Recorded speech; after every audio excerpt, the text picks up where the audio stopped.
por doña Paola Romano Cademartori respecto a las frases cuando lo interpusiera el Ministerio Público y de acuerdo a lo previsto en el inciso tercero del artículo precedente, contenidas en el artículo 277 del Código Procesal Penal. Tiene la palabra la señorita Pilar Arellano. Gracias, señor presidente. La gestión judicial pendiente para la cual se pide la aludida declaración es el proceso que se sigue en su contra por los delitos de parricidio y desacato sustanciado ante el Juzgado de Garantía de Viña del Mar. Expone el actor al efecto que, según dan cuenta la acusación fiscal y particular, en agosto de 2014, con premeditación y alevosía, dio muerte a su hijo Francisco Ábrele, de 3 años, mediante intoxicación por suministro de fármacos sin que se descartaran otras formas de asfixia. A su vez, eludió la entrega del niño al padre, que fuera decretada por sentencia judicial notificada días antes de la perpetración del delito. Expone que en la audiencia preparatoria, en lo que interesa, alegó su estado de aplastamiento social y su delicado estado de salud por padecer de depresión y, para acreditar ello, incorporó como prueba la declaración pericial de una psicóloga, la que declararía al tenor de la pericia sobre su estructura de personalidad elaborada junto a otro psicóloga. El Ministerio Público y el acusador particular requirieron su exclusión porque no contaba con garantía de seriedad y profesionalismo, derivando dicho fundamento del hecho de haberse realizado pericia conjunta e incorporar solo un perito, cuestión que fue acogida por el Tribunal de Garantía y por la errada aplicación del artículo 316 del Código Procesal Penal, planteando en consecuencia una exclusión por vulneración de garantías sin que ello pudiese revertirse posteriormente. Frente a lo anterior, la actora apeló la resolución que excluye la prueba, aún no dictada, y de aplicarse la disposición que se reprocha, sería inviable el recurso. Sin embargo, cabe precisar en esta relación que conforme al mérito de autos, la apelación fue declarada ya inadmisible y actualmente la Corte de Apelaciones de Valparaíso conoce de un recurso de hecho deducido a su respecto. Aduce la actora que la disposición que objeta produce las siguientes infracciones constitucionales. 1. Se infringe el numeral 2 del artículo 19 constitucional, pues solo permite al ente persecutor apelar la exclusión de la prueba sin fundamento constitucional alguno, generando aquí la supremacía del Estado en el proceso penal y debilitando la defensa del acusado. 2. Se infringe el numeral 3 del artículo 19 constitucional, precisamente el derecho a la igual protección de la ley en el ejercicio de los derechos, por la doludida privación del recurso de apelación. Señalan que ante esta magistratura no se busca que se cree un recurso, sino que tan solo que este mismo tribunal permita al actor ejercer los mismos derechos que el Ministerio Público. Se explica que si bien se puede recurrir de nulidad en contra de la sentencia condenatoria, esta nulidad es excepcional y de derecho estricto y no permite revisar el fundamento para excluir la prueba de la defensa. Finalmente, se expresa que este sentenciador, en sentencia RO número 2628, ya se ha pronunciado sobre un caso similar al de autos. Observaciones al requerimiento. Por presentaciones de fojas 328 y 248, el padre del menor muerto y acusador particular, Patricio Ábrele, y el Ministerio Público, respectivamente, formulan sus observaciones al requerimiento bajo las siguientes argumentaciones que se sintetizan a continuación. En primer lugar, indican que el requerimiento debe rechazarse por cuanto se funda en una falsa hipótesis de hecho por dos cuestiones. Ello, por una parte, puesto que no es efectivo que la actora se vea privada del derecho a apelar, toda vez que en caso de que la resolución excluya la prueba fundada en la inadmisibilidad de la misma, en la especie, por inobservancia de las exigencias que establece el artículo 316 del Código de Enjuiciamiento Penal, tampoco el Ministerio Público ni otro interveniente pueden apelar. En efecto, el ente fiscal, conforme al artículo 277, puede apelar tan solo en los casos que la exclusión de prueba se debe a que la misma emane de una actuación nula o haya sido obtenida con infracción de derechos fundamentales. Así las cosas, no se produce la desigualdad de armas alegada y al mismo tiempo ningún efecto produciría la declaración de inaplicabilidad. Por otra parte, la actora atribuye un contenido distinto al que verdaderamente tiene la resolución en que se excluye, desde el momento en que el motivo de exclusión fue el que, tratándose de un estudio elaborado en forma conjunta por dos peritos, las partes deben tener la posibilidad de contrainterrogar a ambas, pues ello es imprescindible para contrastar su idoneidad y su credibilidad, como también para discutir la consistencia del razonamiento, las bases científicas de soporte de la pericia y la concordancia de las conclusiones obtenidas por todos los concurrentes a su elaboración. En segundo lugar, se indica que el requerimiento debe rechazarse porque no se vulnera garantía alguna.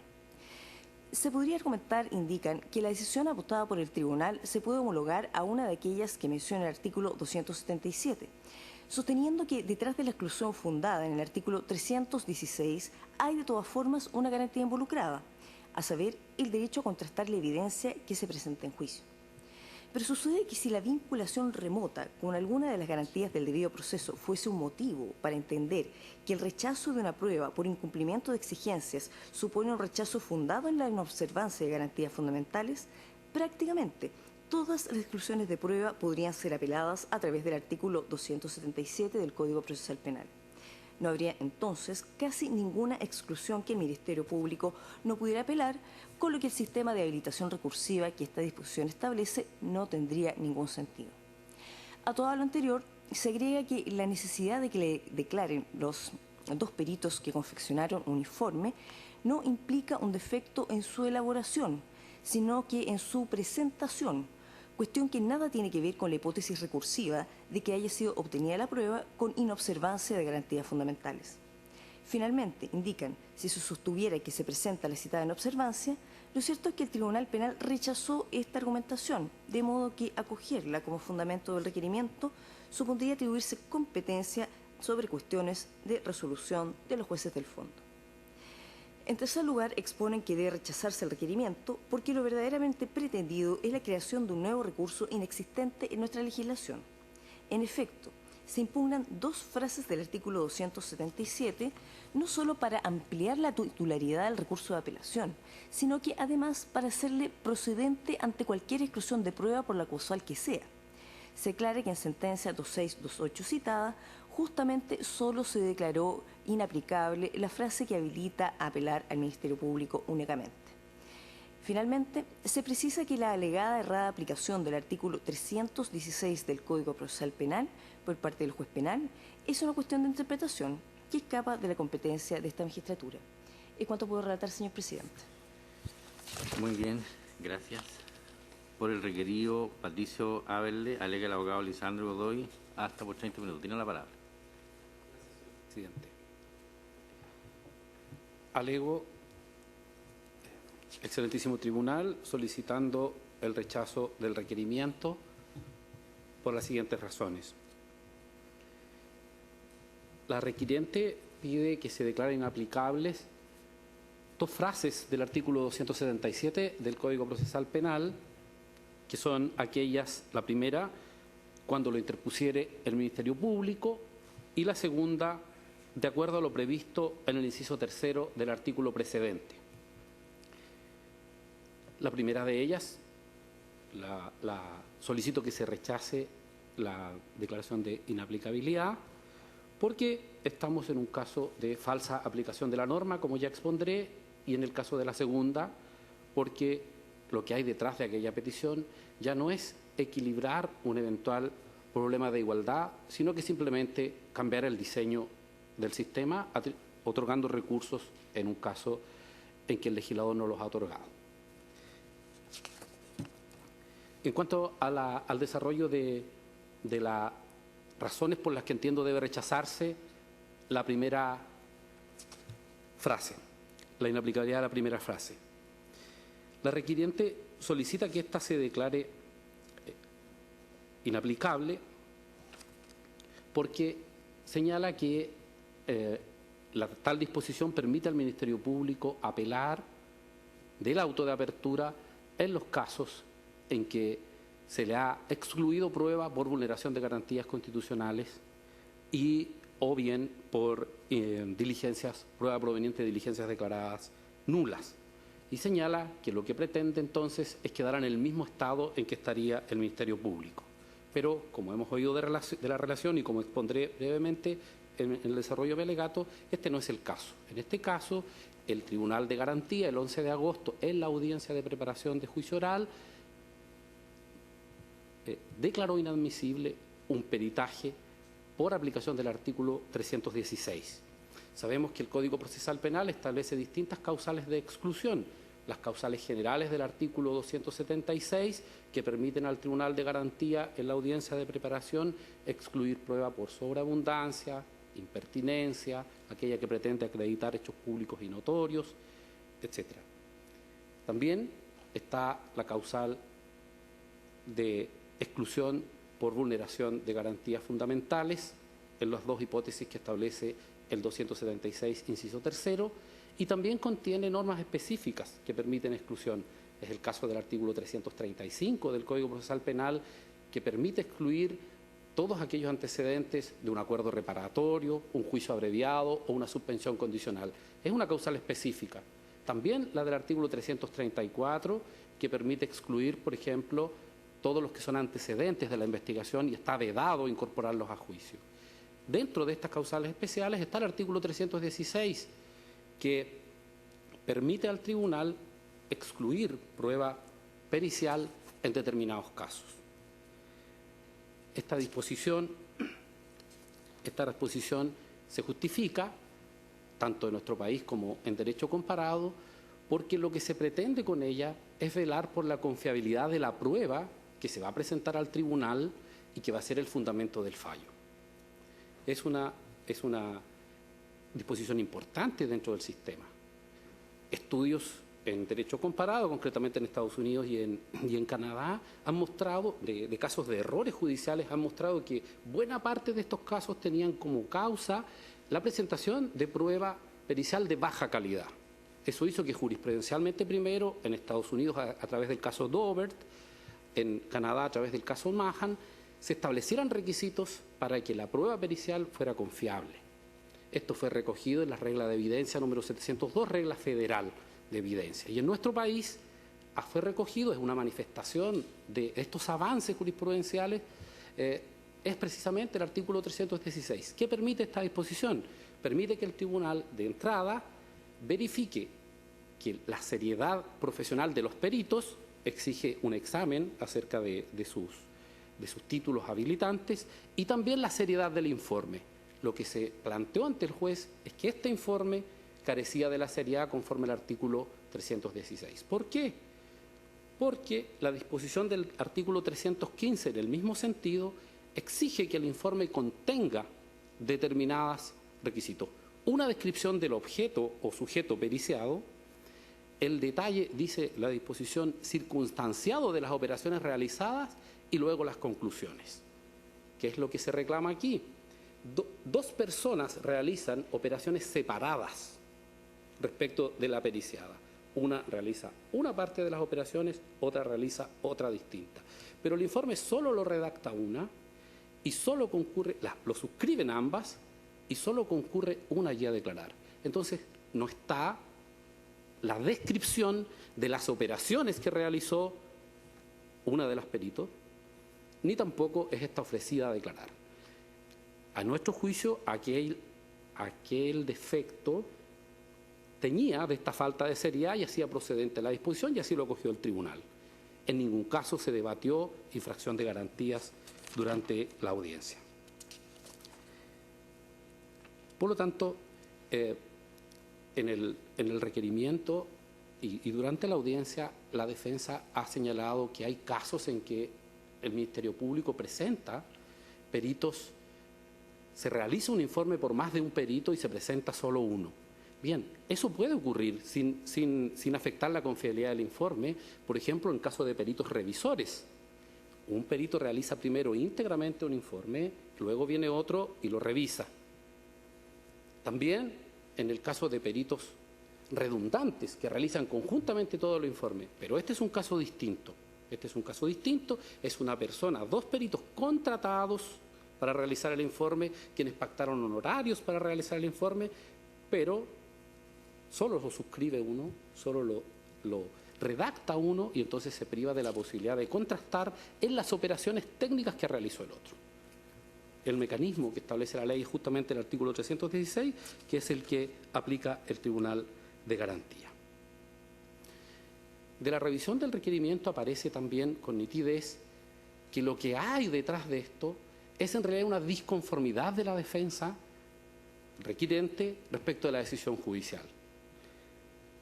lo señala expresamente, con su derecho, señor presidente, leo muy sucintamente. Indica a foja 6 en el párrafo quinto, dice, refiriéndose a lo que ya he señalado, a la decisión del tribunal: esta argumentación fue acogida por el Tribunal de Garantía y se excluyó por la errada aplicación del artículo 316.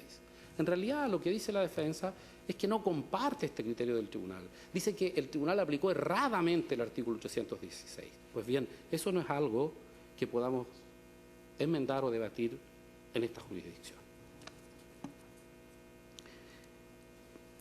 No es que la requirente considere que la aplicación futura de esta disposición va a traer efectos constitucionales, sino que la aplicación pretérita de ella le causa agravio, disconformidad. Eso es propio de apelación.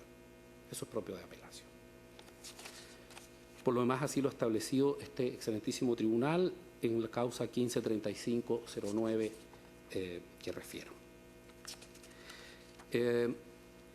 Brevemente, de la lectura del requerimiento y de otras piezas acompañadas al expediente, hay una suerte de confusión porque, por una parte, la defensa dice, por ejemplo, en su apelación, que la razón de exclusión habría sido vulneración de garantías. Y también lo dice en su requerimiento. De esa manera quedaría en la hipótesis del inciso segundo del artículo 277, porque quedaría en una situación en que al Ministerio Público, si se le excluye prueba por vulneración de garantías, se le permitiría apelación, pero a la defensa, habiéndosele excluido por tal razón, no se le permitiría. Eso lo dice nítidamente, por ejemplo, en su recurso de apelación, que en su primera página, que está foja 77 del expediente, en su párrafo final, dice: haber incluido la prueba por supuesta vulneración de garantías implica desconocer las causales de exclusión y los conceptos de formalidad en la presentación de peritaje, etcétera, etcétera. Cuando apela, entonces, le dice al juez que la exclusión fue por vulneración de garantías. Y el tribunal aplica el artículo 277, inciso tercero, para rechazarlo. Pero en realidad sabemos que no fue así, por lo que ya he señalado, y también porque hemos hecho presente al tribunal en nuestros escritos anteriores, y lo cito brevemente aquí. La resolución del tribunal es clarísima a este respecto. El tribunal dice que excluye la prueba porque una parte realiza partes de las diligencias de la pericia y entonces esta parte no se presenta ni redacta el informe y aplica el artículo 316 para efectos de la exclusión. La defensa solicita una aclaración de esto. Esta es la transcripción. Acompañamos la pista de audio, y señalamos el minuto y el segundo en que esto sucede, el minuto 1:02:16. ¿Qué dice? A ver, magistrado, lo que entiendo entonces, el fundamento de la exclusión sería que no se cumpliría con los requisitos del artículo 316 porque el informe no sería serio. ¿Eso es lo que entiendo? Y a la respuesta afirmativa del tribunal, entonces argumenta que sí se cumpliría con esos requisitos. Y esto también es reconocido en el propio requerimiento, diciendo, en definitiva, que esta argumentación fue acogida por el tribunal y que se aplicó el artículo 316. Por lo tanto, si verificamos los audios y lo que realmente ocurrió ese día, estamos muy lejos de una exclusión por infracción de garantías. Se excluyó, como he explicado, por aplicación del artículo 316. La situación planteada en este caso es idéntica a otras ya resueltas por este excelentísimo tribunal en los roles 2329-2012, 2331 del mismo año, 2476 de 2013, 2507 del mismo año, 2615 de 2014, por nombrar algunos, en que se excluyó en todos ellos. El fundamento ha sido una causal de exclusión diferente a la cautela de garantía y por lo tanto se ha rechazado la inaplicabilidad del artículo 277, inciso tercero. Eso en cuanto a la primera frase que se solicita excluir. En cuanto a la segunda frase, del artículo 277, que indica, de acuerdo a lo prevenido del inciso tercero del artículo precedente, solicitamos que también se rechace esta solicitud de inaplicabilidad, porque esta petición en realidad es reveladora de lo que realmente quiere la requirente lograr. Si nosotros hacemos un ejercicio muy simple, excelentísimo tribunal, y verificamos la disposición, cómo está y cómo queda de suprimir estas dos frases, nos va a aparecer con toda nitidez cuál es el mandato entonces que se dirige al tribunal y cuál es el efecto que tendría cogerlo. Dice la disposición sin la supresión: el auto de apertura del juicio oral solo será susceptible de recurso de apelación cuando lo interpusiera el Ministerio Público por la exclusión de pruebas decretada por el juez de garantía, de acuerdo a lo previsto en el inciso tercero del artículo precedente, que es, como sabemos, la prueba ilícita. Si suprimimos ambas frases, queda del siguiente modo: el auto de apertura de juicio oral solo será susceptible del recurso de apelación por la exclusión de pruebas decretada por el juez de garantía.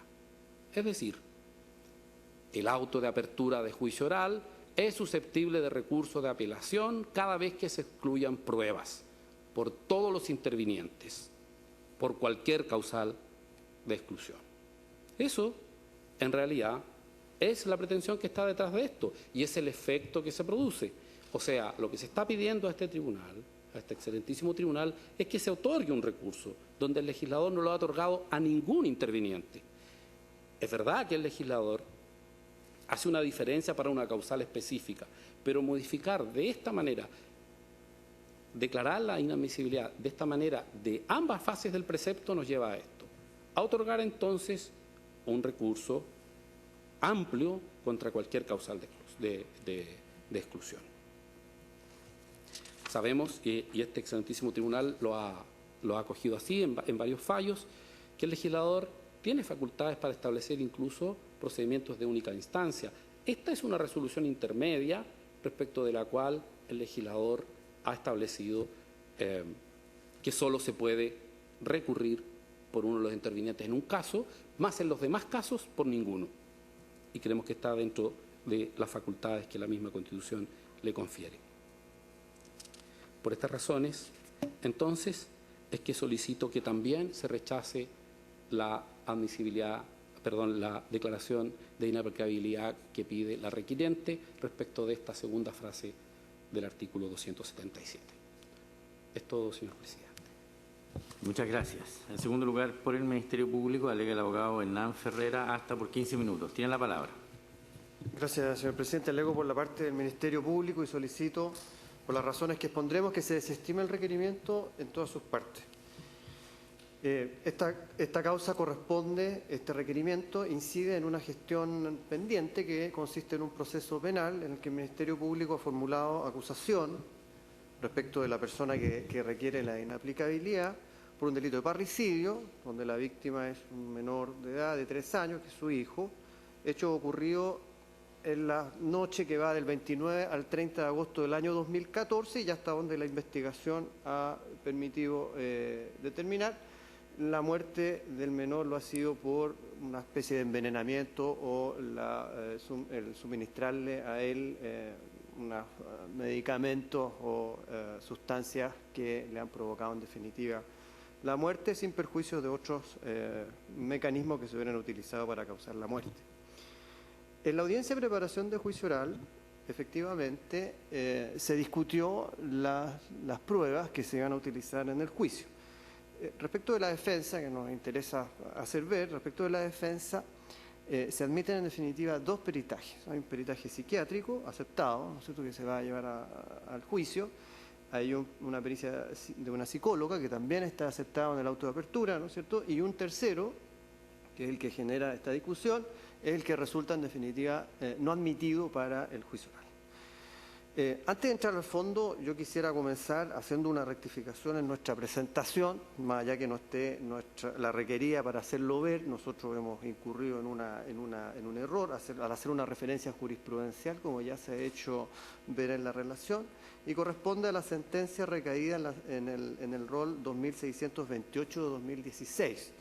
Erróneamente hemos afirmado que en esa ocasión solamente fue aceptada la inaplicabilidad respecto de la frase que hace referencia a la interposición por parte del Ministerio Público, no obstante que en esa sentencia se hizo lugar a la inaplicabilidad respecto a las dos frases, es decir, también a aquella que se refiere a la hipótesis del artículo 276, inciso tercero. Cuestión que rectifico en esta audiencia a efecto de que no quede en definitiva esto sin haber sido suficientemente aclarado.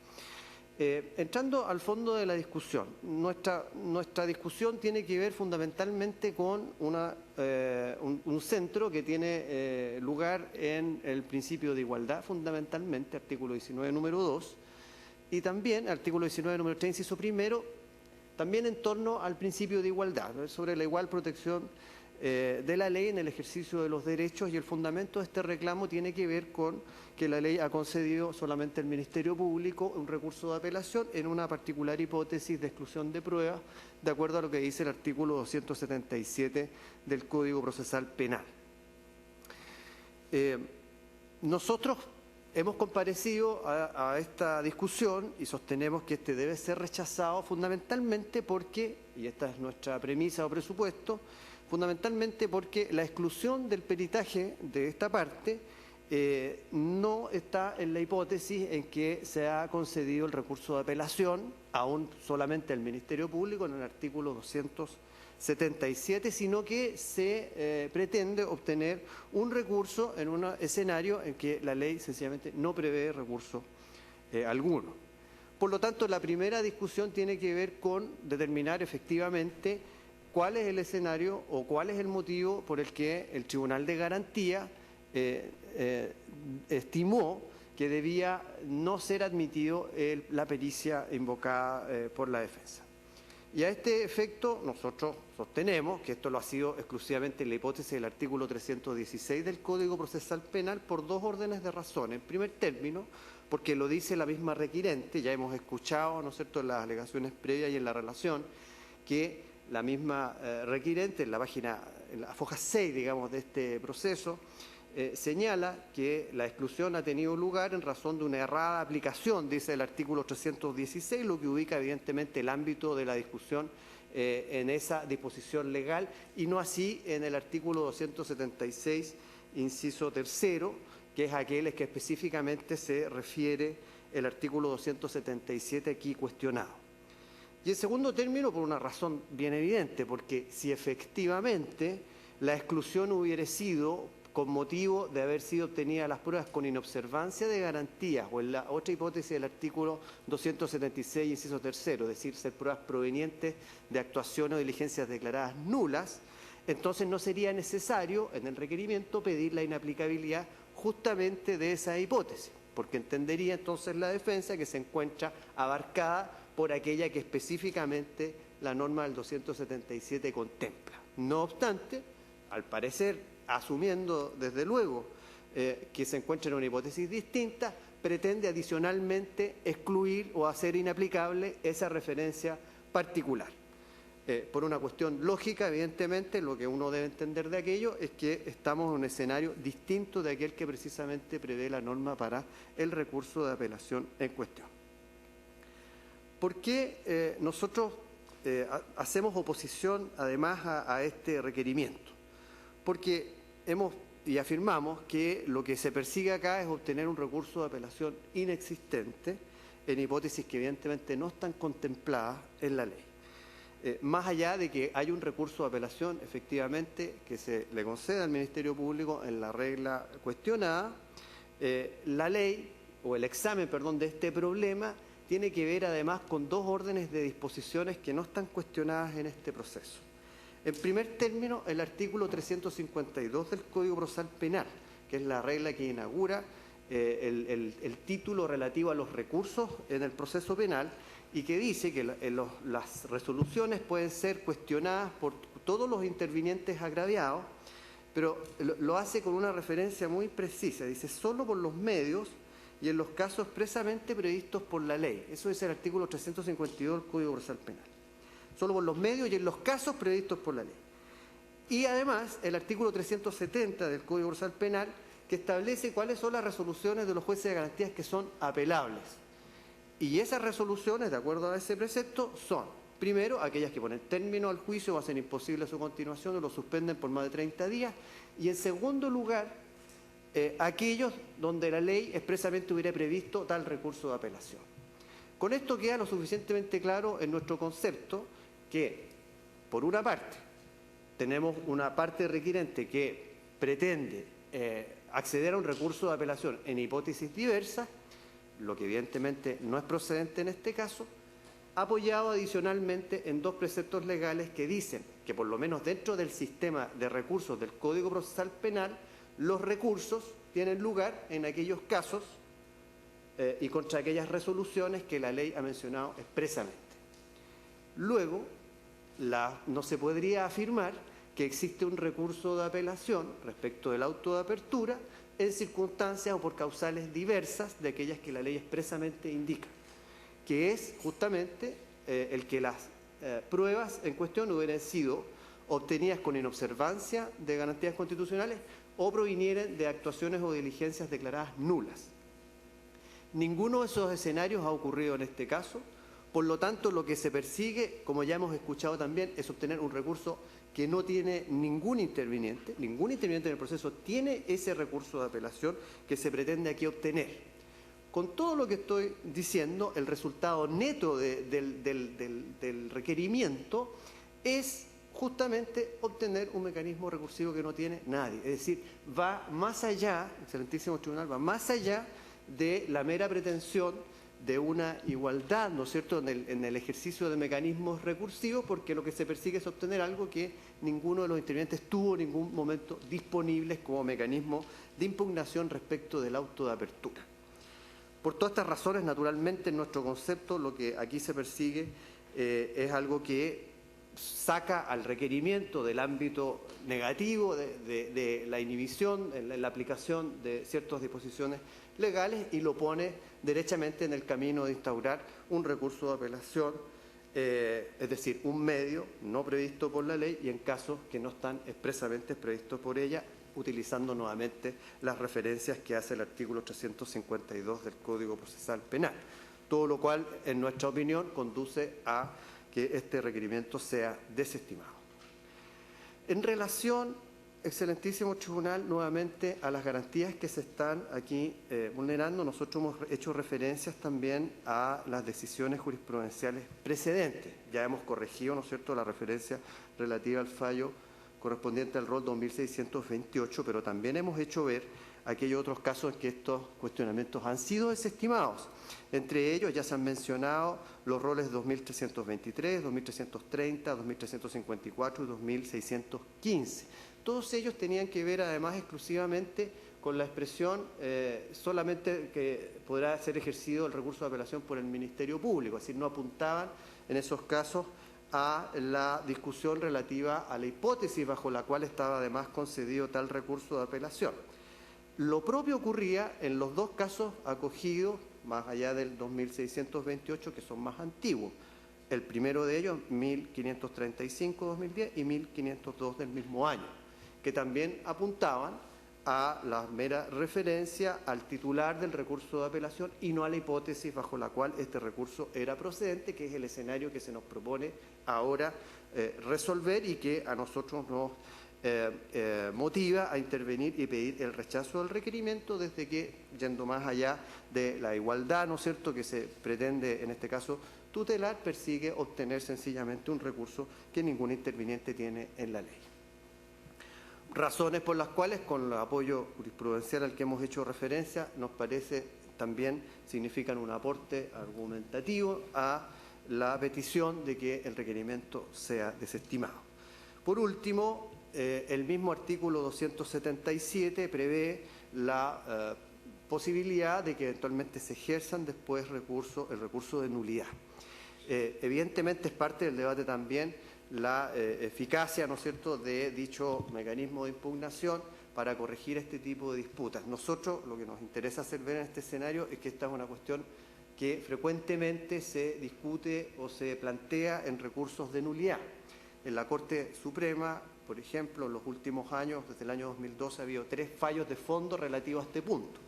Uno acogido, ¿no es cierto?, el año 2012, el rol corresponde al 3.738 el año 2012, una exclusión de una prueba que la Corte acogió, ¿no es cierto?, bajo la causal del artículo 373 letra A, invalidó el caso en cuestión y se dispuso en definitiva incorporar la prueba excluida, y 2 casos posteriores del año 2013 y 2014 que fueron los reclamos rechazados.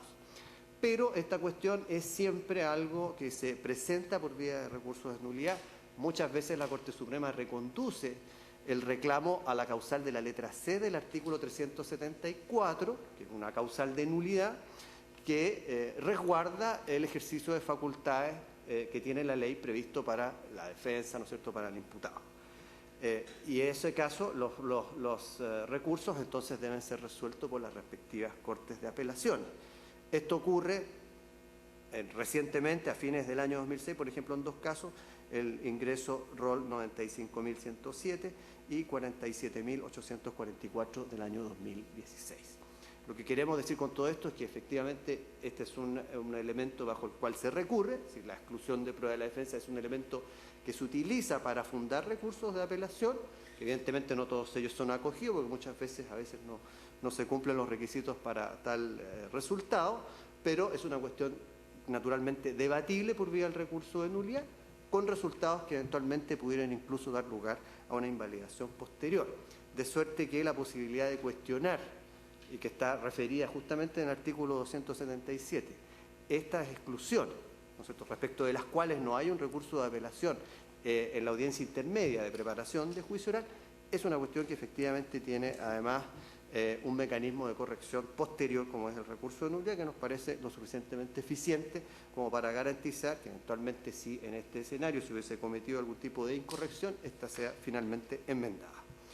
Por todas estas razones, excelentísimos tribunales, que solicitamos que se desestime el requerimiento en todas sus partes. Eso es todo, señor presidente. Muchas gracias. Muy bien, muchas gracias. ¿Alguna pregunta? ¿No? Bien, concluida entonces la vista de la causa.